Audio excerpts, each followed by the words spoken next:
नमस्कार मित्रों, स्वागत है आपका इंटेंस लाइट यूट्यूब चैनल पर। मित्रों, जो जियोग्राफी फैक्ट का क्लास है जिसमें हम जियोग्राफी के इम्पॉर्टेंट फैक्ट्स को देख रहे हैं और ये घटना चक्र के द्वारा प्रोवाइड किया गया है।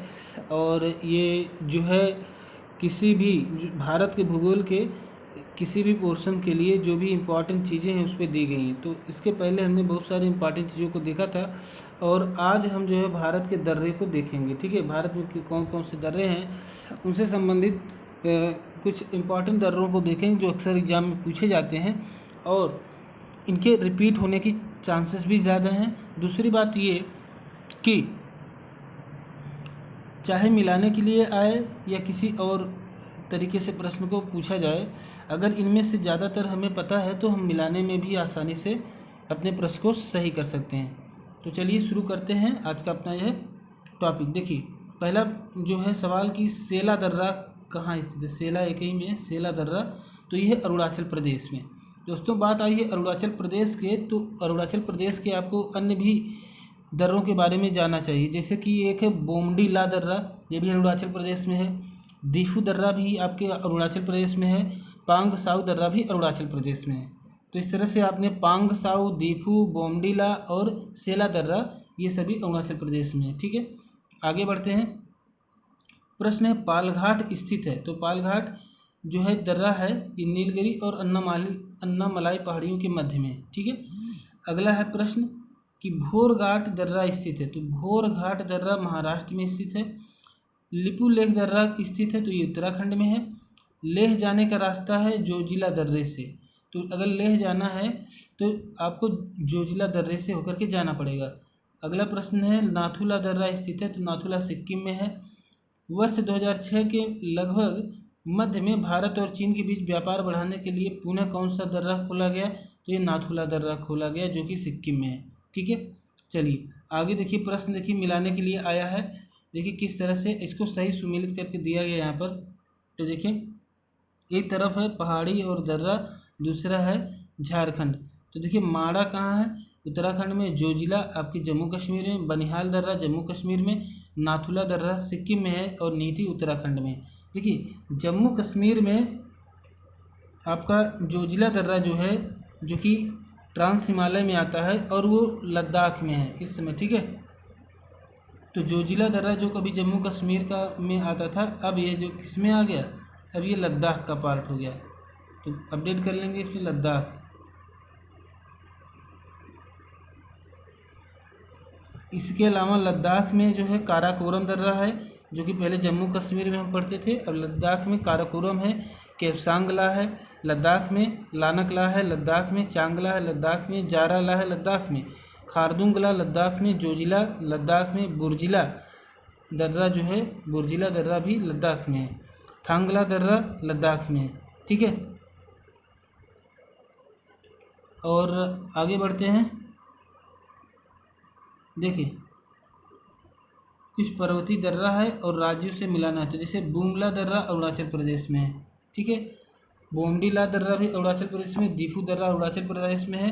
पांग साउ दर्रा भी अरुणाचल प्रदेश में है। तो बुमला दर्रा जो है, बुमला दर्रा भी अरुणाचल प्रदेश में। ठीक है, अगला है जेलेबला दर्रा, ये सिक्किम में है। मुलिंगला ये उत्तराखंड में। शिवकीला हिमाचल, तो शिवकीला हिमाचल प्रदेश में कई बार पूछा गया है। ठीक है, याद रखें। जेलेबला सिक्किम में, ये भी इम्पॉर्टेंट है। आगे देखें, रोहतांग दर्रा अवस्थित है तो हिमाचल प्रदेश में। ठीक है, तो हिमाचल प्रदेश में और कौन कौन से दर्रे हैं, जैसे कि शिवकीला हिमाचल प्रदेश में है और बारालाचा दर्रा जो है ये भी हिमाचल प्रदेश। दोस्तों ये जो ला लिखा है ना, शिवकीला के बाद जो ला लिखा है, ला का मतलब ही होता है दर्रा। इसके लिए शिवकीला के बाद दर्रा नहीं लिखा गया। ठीक है, या तो जैसे रोहतांग दर्रा लिखा है ये हिमाचल प्रदेश में और शिवकीला भी हिमाचल प्रदेश में। ठीक है, शिवकीला, रोहतांग दर्रा, ठीक है, बारालाचाला ये भी हिमाचल प्रदेश में है। उसके अलावा अब जैसे दिया है माना दर्रा, तो माना दर्रा कहाँ है, उत्तराखंड में। माना दर्रा उत्तराखंड में। नीति दर्रा भी उत्तराखंड में। ठीक है, अभी हमने थोड़ी देर पहले देखा था। और आगे बढ़ते हैं। उत्तराखंड में नीति दर्रा है, मानाला है। उसके अलावा मुलिंगला दर्रा भी उत्तराखंड में है। ठीक है, और अगला हमारा कौन सा दर्रा है, देखें पर्वतीय दर्रों का पश्चिम से पूर्व का सही क्रम क्या है? देखिए, तो सबसे पश्चिम में सिपकीला है, क्योंकि ये कहाँ पर है? हिमाचल प्रदेश में। फिर लिपुलेख है, फिर नाथुला है, फिर बोमडीला है। बोमडीला कहाँ पे है? अरुणाचल प्रदेश में है। ठीक है, तो ये पश्चिम से पूर्व की ओर जो है ये सही क्रम दिया गया है, कभी कभी क्रम मिलाने को आता है। ठीक है, तो चलिए दोस्तों, दर्रे को हमने कंप्लीट किया। अब अगला हमारा जो है टॉपिक हिम रेखा में हिमनद से संबंधित कुछ फैक्ट। तो हिमालय में हिम रेखा है 4300 से 6000 मीटर के बीच पूर्व में। और सबसे बड़ा हिमनद कौन है? तो सियाचिन हिमनद सबसे बड़ा है। चौराबाड़ी ग्लेशियर स्थित है केदारनाथ मंदिर के उत्तर में। हिमालय की हिमनदों के पिघलने की गति सबसे अधिक है। उत्तराखंड के कुमायूं प्रदेश प्रक्षेत्र में अवस्थित हिमनद है तो मिलाम हिमनद। मिलाम हिमनद, ठीक है। आए पठारों को भी देखें। देखिए, भारत के दक्कन के पठार पर बैसाल्ट निर्मित लावा शैलों का निर्माण हुआ है किस युग में? तो क्रिटेशियस युग में। तो देखिए, बैसाल्ट निर्मित लावा शैलों का निर्माण हुआ है भारत के दक्कन के पठार में, ये क्रिटेशियस युग में। ठीक है, मेघालय का पठार है, ये प्रायद्वीपीय खंड का है। जो प्रायद्वीपीय जो खंड है भारत का, उसी का जो है भाग है ये मेघालय का पठार। ठीक है, आगे देखते हैं। भारत के अतिरिक्त प्रायद्वीपीय पर्वत निर्मित हुए तो ये पेलोजोइक महाकल्प में। छोटा नागपुर का पठार सर्वाधिक घना बसा जिला धनबाद है, तो खनन उद्योग का विकास और औद्योगिकीकरण के कारण। ठीक है, तो छोटा नागपुर पठार में सर्वाधिक जो घना बसा हुआ जिला कौन सा? धनबाद है। तो धनबाद में बहुत सारे औद्योगिक है, जैसे खनन उद्योग है, खनन उद्योग का विकास हुआ और यहाँ पे इंडस्ट्रियलाइजेशन बहुत ज़्यादा हुआ, इसलिए ये काफ़ी जो है घना बसा हुआ है छोटा नागपुर का पठार। और छोटा नागपुर पठार है एक अग्रगंभीर है। नीचे दिए गए मानचित्र पर विचार। देखिए, नीचे के दो मानचित्र है ये उतना स्पष्ट नहीं है, तो इसको हम स्किप कर रहे हैं। आगे प्रश्न है, मालवा का पठार, छोटा नागपुर का पठार, दक्कन का पठार तथा प्रायद्वीपीय पठार में से अरावली एवं विंध्य श्रृंखलाओं के मध्य स्थित पठार है, तो ये मालवा का पठार है। दंडकारण्य क्षेत्र स्थित है छत्तीसगढ़ और उड़ीसा में। दंडकारण्य भारत में स्थित है मध्यवर्ती क्षेत्र में। ठीक है, चलिए आगे बढ़ते हैं, तटीय भाग में देखते हैं। अब दोस्तों, भारत की तटरेखा को पहले पढ़ेंगे तटीय भाग में। तो जैसे भारत का औसत समुद्र तल नापा जाता है कहाँ से? चेन्नई तट से नापा जाता है। भारत के प्रादेशिक जल क्षेत्र का विस्तार है तट से 12 समुद्री मील तक। ठीक है, भारत का प्रादेशिक जल क्षेत्र है 12 समुद्री मील तक। आगे देखें, भारत की तट रेखा की कुल लंबाई है लगभग 7500 किलोमीटर। भारत में सबसे अधिक लंबा समुद्र तट है तो गुजरात राज्य का। भारत सबसे अधिक लंबा समुद्र तट है गुजरात राज्य का है। भारत में तट रेखा से लगे राज्य कितने हैं? तो 9 राज्य हैं। आगे देखें, प्राचीन भारतीय ऐतिहासिक भूगोल में रत्नाकर नाम का सूचक था, तो रत्नाकर हिंद महासागर का नाम था। ठीक है, आगे बढ़ते हैं। देखिए, पश्चिमी तट की बात करते हैं। पहले हमने पूर्वी तट को देख लिया, भारत की तट रेखा को देखा। अभी देखिए, जो पश्चिमी तट है उसके बारे में थोड़ा फैक्ट देखेंगे। भारतवर्ष के पश्चिमी तटीय शहरों कुन्नूर, नागरकोइल, जंजीरा एवं सिंधुदुर्ग का उत्तर से दक्षिण सही क्रम है। जंजीरा, कुन्नूर, नागरकोइल, सिंधुदुर्ग। ठीक है, जंजीरा, कुन्नूर, नागरकोइल और सिंधुदुर्ग। आगे देखें, एक प्रश्न है कि आपको यत्र तत्र कुछ अनोखे डेनमार्क वासी मिल जाएंगे, परंतु उसका कारण यह है कि डेनमार्क की चौकी हुआ करती थी। यह अनूठा नगर, उसका दुर्ग और सुंदर गिरजाघर तथा नया जेरूशलम, सूनी सड़कें और उजड़ तटाग्र सब मिलकर अद्भुत रत्न बन जाते हैं। इस उक्ति में वर्णित स्थान है, तो ये तमिलनाडु के तट का स्थान है। ठीक है, ऐसा प्रश्न शायद कभी आया था एक बार। ये हो गया बी पश्चिमी तट। ठीक है, अब आगे बढ़ते हैं। नीचे दिए मानचित्र तो पल्ले नहीं पड़ेगा क्योंकि स्पष्ट है नहीं। अगला प्रश्न है, जंजीरा, उडुपी, ओरोविले तथा तुतीकोरिन शहरों में से भारत के पश्चिमी तट पर अवस्थित शहर हैं, तो ये जंजीरा, उडुपी। ठीक है, आगे बढ़िए। बहुत ही इंपॉर्टेंट क्वेश्चन है सुमेलित करने वाला। सुमेलित करने वाला जो भी प्रश्न है वो आपके लिए बहुत इंपॉर्टेंट है, क्योंकि वो अकेले भी आ सकता है सुमेलित करने के लिए, या अकेले एक फैक्चुअल क्वेश्चन के रूप में आ सकता है, और मिलाने के लिए भी दे सकता है। इसका सबसे इम्पॉर्टेंट है, ज़रूरी नहीं कि ये सारे एक ही साथ मिलाने के लिए आ जाए, हो सकता है इसमें से कोई दो आ जाए और दो को चेंज कर दे, तो आप कम से कम दो को जब आप मिलान कर लेंगे, जो जो दो बचेंगे उसको आप जो है कूट के माध्यम से भी फाइंड कर सकते हैं, तो ये इम्पॉर्टेंट है। तो देखें, इसमें अब हम देखते हैं, जैसे कि सुमेलित क्या करना, सागर पुलिन को राज्य से, जैसे दीघा है पश्चिम बंगाल में, गोपालपुर उड़ीसा, कंटागुल गोवा और मरीना तमिलनाडु। चलिए आगे बढ़ते हैं। तमिलनाडु और आंध्र प्रदेश के तट का नाम क्या है, तो कोरोमंडल है। तमिलनाडु और आंध्र प्रदेश के तट का नाम कोरोमंडल नाम से जाना जाता है। भारत के तटों में कृष्णा डेल्टा एवं केप कैमोरिन के मध्य कौन स्थित है, तो कोरोमंडल तट है। केप कोमोरिन के नाम से भी जाना जाता है, तो कन्याकुमारी जाना जाता है। इसको डिटेल में हम पढ़ेंगे, जो हमारा भूगोल का सीरीज चल रहा है ना, अभी हम विश्व के महाद्वीप पढ़ रहे हैं, उसमें आप जानते हैं तो अफ्रीका कॉन्टिनेंट को आज हमने पढ़ा था, ठीक है, मॉर्निंग में। तो उसको उसके अलावा भी हम वो जब सारी चीज़ें कवर करें विस्तार में, एक एक चीज़ मैप में दिखाएंगे कि कहाँ पे कोरोमंडल तट है, कहाँ पे क्या है, ठीक है, सारी चीज़ें आपको दिखाएंगे। यहाँ पर केवल इस उद्देश्य के लिए है कि ज़्यादातर टॉपिक से मैक्सिमम क्वेश्चन या फैक्ट किस तरह से एग्जामिनेशन में पूछे जाते हैं, और कौन कौन से क्वेश्चन अक्सर रिपीट होते रहते हैं मल्टीपल एग्जामिनेशंस में, ठीक है। तो उसका उद्देश्य ये है कि कुछ फैक्ट आपको ऐसे ही याद रहें, ठीक है, रटे रहें दिमाग में, तो इससे जो है दोनों काम बेहतर हो जाएगा। चलिए आगे बढ़ते हैं द्वीप समूहों के बारे में। देखिए द्वीप समूह, तो देखिए ये है बंगाल की खाड़ी के द्वीप समूह को सबसे पहले हम पढ़ेंगे। तो देखिए बंगाल की खाड़ी के द्वीप समूह क्या है। अंडमान और निकोबार द्वीप समूह का सर्वोच्च शिखर पल्याड़ शिखर या सैडल पीक है। सैडल पीक ही सब जानते हैं, सैडल पीक। तो अंडमान निकोबार का द्वीप समूह का सर्वोच्च शिखर क्या है, सैडल पीक है, ठीक है। इसको पल्याड़ शिखर भी कहते हैं, और ये उत्तरी अंडमान में, कहाँ पे, उत्तरी अंडमान में है। अंडमान और निकोबार द्वीप समूह स्थित है बंगाल की खाड़ी में। अंडमान निकोबार द्वीप समूह द्वीपों में संख्या कितनी है, तो 220 है। 10 डिग्री चैनल पृथक करता है अंडमान को निकोबार से, ठीक है। यह ऐसे पूछा जा सकता है कि अंडमान और निकोबार द्वीप को कितने डिग्री चैनल पृथक करता है, तो 10 डिग्री चैनल, ठीक है। अगला 10 अंश जलमार्ग द्वारा आपस में पृथक किया जाता है अंडमान निकोबार को। यही बात दूसरे, देखिए थोड़ा सा इसको हिंदी में लिख दिया, अंश, डिग्री को अंश लिख दिया और बाकी और चैनल को जलमार्ग लिख दिया, ठीक है। तो ये आपसे इससे कंफ्यूज नहीं होना है। तो दोनों अंडमान निकोबार को जो 10 डिग्री चैनल, उसी की बात यहाँ पे कर रहा है। अगला है बैरन द्वीप अवस्थित है। तो बैरन द्वीप कहाँ स्थित है, बंगाल की खाड़ी में, ठीक है। बैरन द्वीप बे ऑफ बंगाल में अवस्थित है।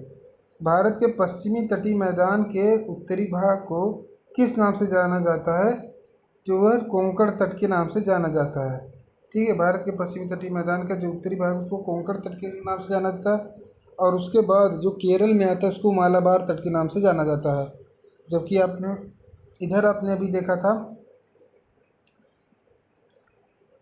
देखिए यहाँ पे किसड़ा एवं केप कोमोरिन के मध्य जो है कोरोमंडल तट अवस्थित है, ठीक है। तो इन सारी चीज़ों को दोस्तों तमिलनाडु आंध्र प्रदेश के तट पे, मतलब आपके ये जो पश्चिम की तरफ, जैसे भारत है ना, तो पश्चिम की तरफ एक कोरोमंडल तट है और इधर मालाबार तट है, और इसके ऊपर जो है वो आपका कोंकण तट है, ठीक है, गोवा के मैदान के आसपास, महाराष्ट्र का क्षेत्र। आगे देखें, इन सब बातों को हम मैप में विस्तार में पढ़ेंगे, ठीक है। जब जो हमारा सीरीज दूसरा वाला चल रहा है जिसमें विस्तार से पढ़ रहे हैं, ठीक है, उसमें विश्व का ख़त्म करने के बाद जब भारत का पढ़ेंगे उसमें सारी बातें, एक एक चीज़, एक एक पॉइंट मैप में देखते हुए हम चलेंगे। तो देखिए आगे हमारा क्या है, देखिए भारत का वह द्वीप जिसका उद्गम ज्वालामुखी है, तो कौन सा है जिसमें ज्वालामुखी है, तो बैरन द्वीप है। और बैरन द्वीप कहाँ अवस्थित है? बंगाल की खाड़ी में अवस्थित है, यहाँ भी आपने पढ़ा है। ठीक है, तो श्रीहरिकोटा द्वीप अवस्थित है तो पुलिकट झील के समीप स्थित है श्रीहरिकोटा द्वीप, और यहीं पर सतीश धवन अंतरिक्ष अनुसंधान केंद्र भी है। आगे देखें, राम सेतु एडम्स ब्रिज शुरू होता है कहाँ से? धनुषकोडी से। ठीक है, एडम्स ब्रिज कहाँ से शुरू होता है? धनुषकोडी से।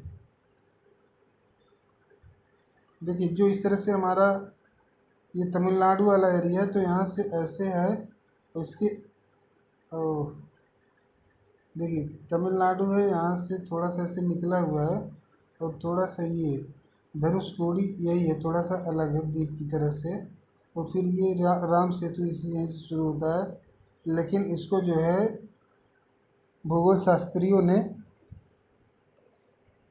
जो है प्राकृतिक रूप से निर्मित एक जो है वो प्राकृतिक रूप से उससे भौगोलिक जो है क्षेत्र का है। ठीक है, अगला देखिए, अरब सागर के द्वीप समूह। पहला देखिए, लक्षद्वीप स्थित है अरब सागर में। भारत का प्रवाल द्वीप है लक्षद्वीप में। लक्षद्वीप टापू अवस्थित है दक्षिण पश्चिम भारत में। द्वीपों का समूह लक्षद्वीप है प्रवाल की उत्पत्ति का।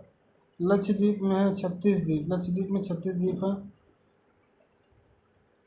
भटकल, अरनाला, मिनिकॉय, हेनरी द्वीपों में से भारतीय तटरेखा के सुदूरवर्ती द्वीप की श्रेणी में आता है। तो मिनिकॉय द्वीप भारत और श्रीलंका के मध्य स्थित द्वीप है। रामेश्वरम एक द्वीप पर निर्मित भारत का बड़ा नगर है तो मुंबई है। भारत का सर्वाधिक आबादी वाला द्वीप कौन सा है? तो सालसेत है। उसके बाद देखिए, सही सुमेलन करना है तो इसमें सम्मिलित करके दिया गया आपको। एक वेयंतर यशोधर द्वीप कच्छ की खाड़ी में है। पीरम खंबात की खाड़ी में। द्वारका अरब सागर तट में है। ठीक है, और दीव कठियावाड़ तट पर है, कठियावाड़ तट पर दीव है। द्वारका अरब सागर तट पे है। पीरम खंबात की खाड़ी में है। और वयंत शयोधर, ठीक है, वयंत शयोधर कच्छ की खाड़ी में है, तो याद रखिएगा इसे। अगला है कोरी क्रीक, यह निवेशिका स्थित है, ये कच्छ के रन में स्थित, निवेशिका कच्छ के रन में स्थित है, कोरी क्रीक इसे कहते हैं। अगला सरक्रीक विवाद है भारत और पाकिस्तान के मध्य। ठीक है, सरक्रीक विवाद। अगला देखें, भारत के राज्य केंद्र शासित प्रदेश। तो राज्य की बात करें, देखिए लातूर जिला है कहाँ पे? महाराष्ट्र में। विदर्भ एक प्रादेशिक नाम है भारत में, और यह अंग है किसका? महाराष्ट्र का। विदर्भ महाराष्ट्र का अंग है। पाट रीजन अवस्थित है झारखंड में। झुमरी तलैया रेडियो पर गीतों की फरमाइश के लिए प्रसिद्ध है, ये कहाँ स्थित है? तो झारखंड में। झुमरी तलैया, पाट अंचल, ये सभी झारखंड में। भारत का कोहिनूर किसे कहा जाता है? तो ये आंध्र प्रदेश को कहा जाता है भारत का कोहिनूर। मणिपुर का अधिकांश धरातल है पर्वतीय। मणिपुर का अधिकांश धरातल पर्वतीय है। मणिपुर में लोग लटकी हुई गाद या सिल्ट से अतृप्त और सड़ती वनस्पति के तैरते हुए द्वीपों या फ्लोटिंग आइलैंड पर बने हुए मकानों में रहते हैं। इन द्वीपों को क्या कहते हैं? तो इन्हें फूमड़ी कहते हैं। ठीक है, मणिपुर में जो लटकती हुई गाद से बने अवतीर्ण और सड़ती वनस्पति के तैरते हुए द्वीपों पर बने हुए मकानों में रहते हैं। इन द्वीपों को क्या कहते हैं? इन द्वीपों को फूमड़ी कहते हैं। भारत में सिलिकॉन स्टेट के नाम से जाना जाता है किस राज्य को? तो सिलिकॉन स्टेट के नाम से कर्नाटक को जाना जाता है। भारत में सिलिकॉन वैली अवस्थित है बेंगलुरु में। कर्नाटक की राजधानी बेंगलुरु है, जिसको सिलिकॉन वैली कहते हैं। ठीक है, सिलिकॉन घाटी। आगे देखिए, सुमेलित करना। औरंगाबाद महाराष्ट्र में है, पालनपुर गुजरात में है, हुबली कर्नाटक में है, और गुंटूर आंध्र प्रदेश में है। ठीक है, हुबली कर्नाटक में है और गुंटूर आंध्र प्रदेश में है। कमेंट बॉक्स में आप बताइए हुबली क्यों प्रसिद्ध है, या यहाँ पे किस चीज़ का उत्पादन होता है। आगे देखें, सही सुमेलित करना है। छत्तीसगढ़ का मैदान, झारखंड छोटा नागपुर का पठार, महाराष्ट्र वृष्टि छाया प्रदेश, और कर्नाटक मालनाड। ठीक है, आगे देखें, अम्बाला खुर्जा करनाल और रोहतक से राष्ट्रीय राजधानी क्षेत्र में अवस्थित है। तो खुर्जा करनाल और रोहतक ये सभी हरियाणा के जिले हैं।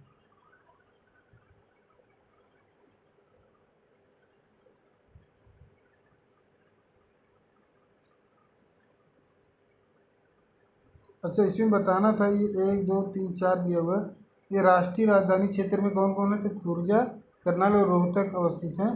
खुर्जा करनाल और रोहतक, ये अम्बाला नहीं है, ठीक है, अम्बाला से अवस्थित नहीं है राष्ट्रीय राजधानी क्षेत्र में, ये बताना था। चलिए ठीक है। दिल्ली के अतिरिक्त राष्ट्रीय राजधानी क्षेत्र में सम्मिलित है, दिल्ली के अतिरिक्त राष्ट्रीय राजधानी क्षेत्र में सम्मिलित है हरियाणा, उत्तर प्रदेश, राजस्थान के भाग, ठीक है। मध्य प्रदेश की सीमा लगी है 5 राज्यों में, गुजरात, राजस्थान, उत्तर प्रदेश, छत्तीसगढ़ और महाराष्ट्र से, ठीक है। आगे देखिए, क्षेत्रफल के क्रम में भारत के 4 बड़े राज्य हैं, राजस्थान, मध्य प्रदेश, महाराष्ट्र, उत्तर प्रदेश। क्षेत्रफल के क्रम में 4 बड़े राज्य हैं, राजस्थान, मध्य प्रदेश, महाराष्ट्र और उत्तर प्रदेश। तो उत्तर प्रदेश किस स्थान पे है? तो चौथे स्थान पे है क्षेत्रफल के मामले में। तो पहले स्थान पे है राजस्थान, मध्य प्रदेश, महाराष्ट्र और उत्तर प्रदेश। ये चारों आपको क्रम से याद रहना चाहिए, ठीक है। भारत के समस्त राज्यों में क्षेत्रफल अनुसार उत्तर प्रदेश का स्थान कौन सा है? देखिए चौथा स्थान है, देखिए ना, अभी हमने बताया क्रम से याद रखने के लिए, देखिए चौथा स्थान है यूपी का। आगे देखें, भारत के राज्यों में हिमाचल प्रदेश,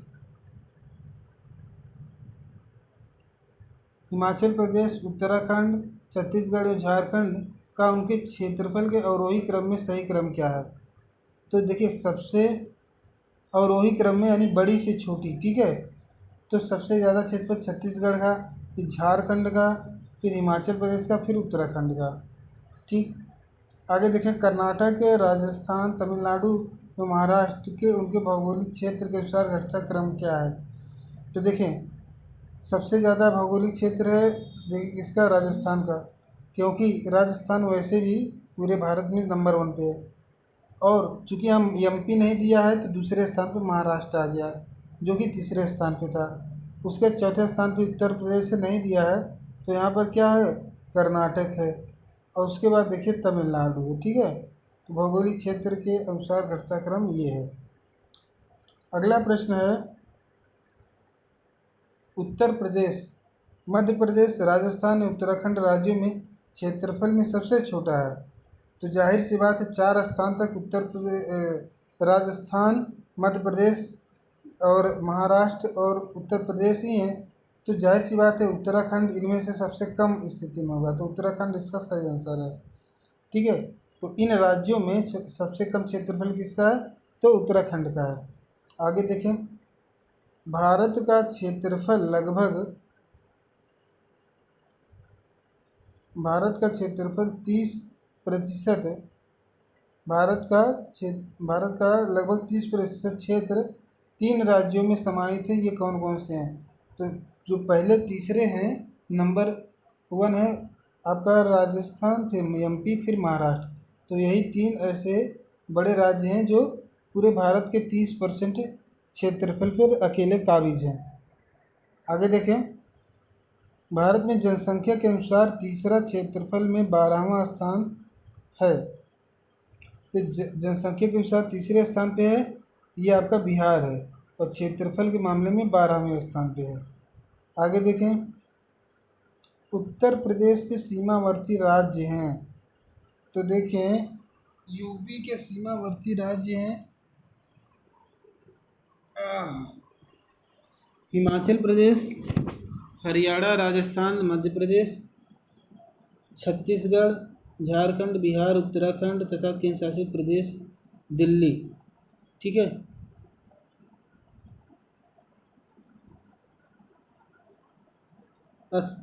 अगला प्रश्न है, असम घिरा हुआ है तो 7 राज्यों से।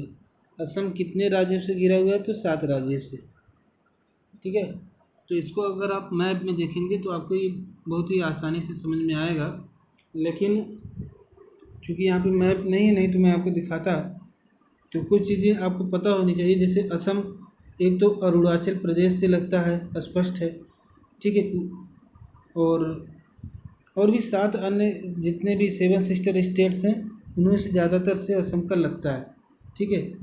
तो जो आपका मणिपुर है, सॉरी नागालैंड है, नागालैंड से तो बिल्कुल नहीं लगता, उसको आप छोड़ दीजिए।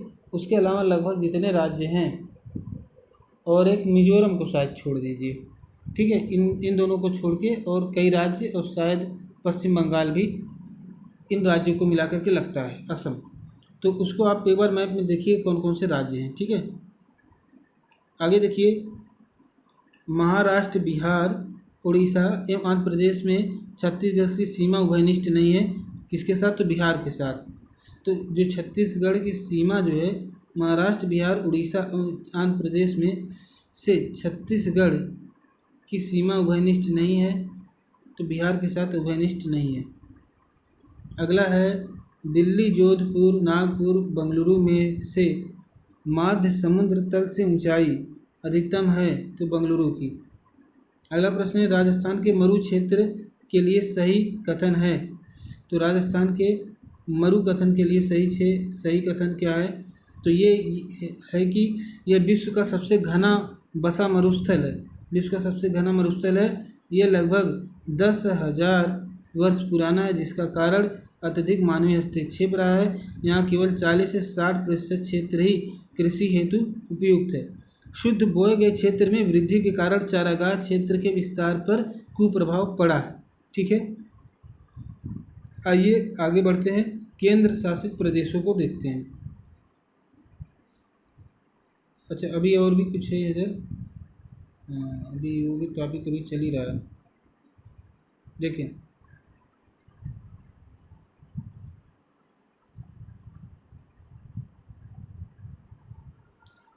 एक प्रश्न है, देखें, भारत का एक विशेष राज्य जो युक्त है इन विशेषताओं से, वो कौन सा राज्य है? तो 3 विशेषताएं दी गई हैं और मैच करके आपको बताना कि किस राज्य से संबंधित तथ्य दे जा रहे हैं।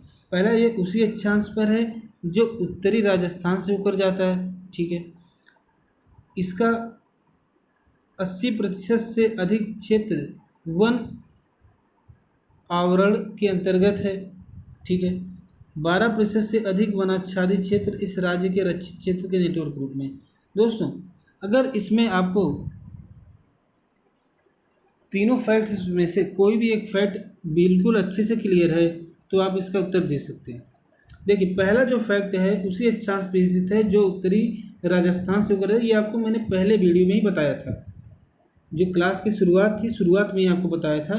तो वो जो राजस्थान से होकर गुजरती है वही जो है अरुणाचल प्रदेश से होकर गुजरती है। तो पहला तो बिल्कुल सही है। तो ये किसके लिए? अरुणाचल प्रदेश के लिए। इसी से जो है इसका आंसर निकल जाता है। अगर आपको नहीं पता है तो दूसरा कथन भी देखें, तो 80% से अधिक बना जो सर्वाधिक जो वन क्षेत्र वाला राज्य है वो आपका अरुणाचल प्रदेश है। ये भी आपको अगर पता होगा तभी आप इसको कर लेंगे। तो ये भी अरुणाचल प्रदेश के लिए ही है। उसके बाद अगला है 12% से अधिक वनाच्छादित क्षेत्र इस राज्य के रक्षित क्षेत्र नेटवर्क के रूप में है। हो सकता है ये आपको न पता हो, लेकिन इसको आप अभी जान लीजिए कि 12% से अधिक वनाच्छादित क्षेत्र इस राज्य के रक्षित क्षेत्र नेटवर्क के रूप में, मतलब जिसको रिजर्व एक तरह से किया गया है, उसको रक्षित क्षेत्र के अंतर्गत रखा गया है। तो ये है अरुणाचल प्रदेश। और दूसरी बात की, एक जो हालिया रिपोर्ट आई थी 2021 में, जिसमें कहा गया था कि कौन सा राज्य है जिसके वनावरण में कमी आई है, ठीक है, हाल के दिनों में, तो वो अरुणाचल प्रदेश है। सबसे ज़्यादा कमी यहाँ पे आई है, सबसे ज़्यादा वृक्षों की कटाई यहीं पे हुई है। बावजूद उसके परसेंटेज के मामले में, वनावरण के मामले में, ठीक है, परसेंटेज में सबसे नंबर 1 पे आज भी अरुणाचल प्रदेश है, ठीक है। ये बात आप ध्यान रखेंगे। आगे बढ़ें। अगला प्रश्न है कि उत्तर पूर्वी राज्यों की 7 बहनों का भाग नहीं है। तो उत्तर पूर्वी राज्यों 7 बहनों हैं, 7 सिस्टर स्टेट का भाग नहीं, तो पश्चिम बंगाल इसका भाग नहीं। तो कौन कौन से भाग इसके हैं? इसके देखें, एक तो आपका अरुणाचल प्रदेश है, दूसरा आपका असम है, तीसरा जो है मणिपुर, ठीक है, नागालैंड, त्रिपुरा, मिजोरम, और एक राज्य कौन सा है जो छूट रहा है। तो जो राज्य छूट रहा है उसको आप खुद यहाँ पे कमेंट बॉक्स में लिखेंगे, ठीक है, उसे आपको लिखना है।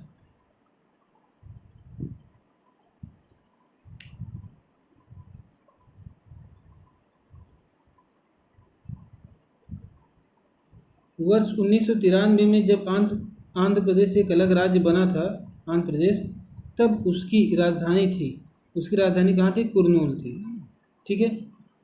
और सबसे अधिक ज़िले हैं किस प्रदेश में, तो उत्तर प्रदेश में, ठीक है। सबसे अधिक ज़िले अगर कहीं हैं तो वो उत्तर प्रदेश में हैं। आगे बढ़ें। सोनभद्र जिले को स्पर्श करती है 4 राज्य। अच्छा, उत्तर प्रदेश में कितने ज़िले हैं, तो 75 ज़िले हैं, ठीक है। उत्तर प्रदेश 75 ज़िले हैं, सर्वाधिक हैं। सोनभद्र जिले को स्पर्श करती है, सोनभद्र जिले को 4 राज्य स्पर्श करते हैं, बिहार, झारखंड, मध्य प्रदेश एवं छत्तीसगढ़ की सीमाएं, ठीक है। यूपी स्पेशल का ये हमारे चैनल पे एक पुराना वीडियो पड़ा होगा, जब उसको डिटेल में पढ़ेंगे तो वहाँ पर वो चीज़ कवर हो जाएगी। हालांकि फिर मैं एक बार उसको यहाँ पर आपके सामने रिप्रेजेंट करूँगा एक दिन, ठीक है, विस्तार में पढ़ने के लिए मैप के साथ। चलिए अगला प्रश्न है, 4 दक्षिणी राज्य आंध्र प्रदेश, कर्नाटक, केरल और तमिलनाडु में से सबसे अधिक भारतीय राज्यों के साथ सीमावर्ती है। ये आंध्र प्रदेश और कर्नाटक में प्रत्येक, तेलंगाना राज्य की सीमा बनाता है आंध्र प्रदेश, कर्नाटक, महाराष्ट्र, छत्तीसगढ़। अगला प्रश्न है, मणिपुर की राजधानी। देखिए कुछ राज्य राजधानी पूछा गया है तो उसको आप याद रखिए। जैसे मणिपुर की राजधानी इम्फाल, गुजरात की राजधानी गांधीनगर, राजस्थान की राजधानी जयपुर, अरुणाचल प्रदेश की राजधानी ईटानगर, ठीक है, और त्रिपुरा का अगरतला। इस तरह से पूरे भारत की राजधानी आपको याद होना है। केरल का तिरुवनंतपुरम, ठीक है। इस तरह से आपको पूरे भारत में जितने राज्य हैं सबकी राजधानी आपको याद रहनी चाहिए। आगे जो प्रश्न है, भारत के 29वें राज्य जो तेलंगाना है, इसकी राजधानी है हैदराबाद। देखिए भारत के 29वां राज्य तेलंगाना बना है जिसकी राजधानी हैदराबाद है, और शुरुआत में हैदराबाद को आंध्र प्रदेश की भी राजधानी थी, और बाद में जब बंटवारा हुआ था शुरुआत के 2014 में तय हुआ था 10 साल के लिए, ठीक है, हैदराबाद और इनको जो है हैदराबाद को तेलंगाना और आंध्र प्रदेश की संयुक्त राजधानी के रूप में काम किया जाएगा। और तेलंगाना को जो है तेलंगाना की राजधानी अंत में हैदराबाद को बनाया गया, और हैदराबाद की राजधानी जो है वो किससे बनाया गया, तो बनाया गया अमरावती को, ठीक है। तो आंध्र प्रदेश की राजधानी अमरावती को बनाया गया और तेलंगाना की राजधानी हैदराबाद को बनाया गया, ठीक है, ये बात ध्यान रखिएगा। अमरावती आंध्र प्रदेश की और तेलंगाना की हैदराबाद। मिजोरम की राजधानी क्या है, मिजोरम का आइजोल है। चंडीगढ़, भुवनेश्वर, बेंगलुरु, गांधीनगर में से सुनियोजित राजधानी नगर नहीं है, तो बेंगलुरु जो है सुनियोजित राजधानी नगर नहीं है। अगला देखें, सही सुमेलन है, तो देखिए असम का है दीरापुर, नागालैंड का कोहिमा, मेघालय का शिलांग। ये राजधानी पूछा है, ये दीरापुर नहीं दिसपुर है, सॉरी। असम का दिसपुर, अरुणाचल का ईटानगर, नागालैंड का कोहिमा, मेघालय का शिलांग, ठीक है। इस तरह से आप सारे राजधानी को याद रखें। दोस्तों 33 मिनट हो चुके हैं। अगला हमारा जो टॉपिक केंद्र शासित प्रदेश है, ठीक है, इनको हम इसके बाद हम आगे चलेंगे अगले नए वीडियो में, ठीक है। तो 30 मिनट हो चुका है लगभग, और वीडियो में बने रहने के लिए धन्यवाद, ठीक है। मिलते हैं नेक्स्ट वीडियो में। Thank you so much for watching this video.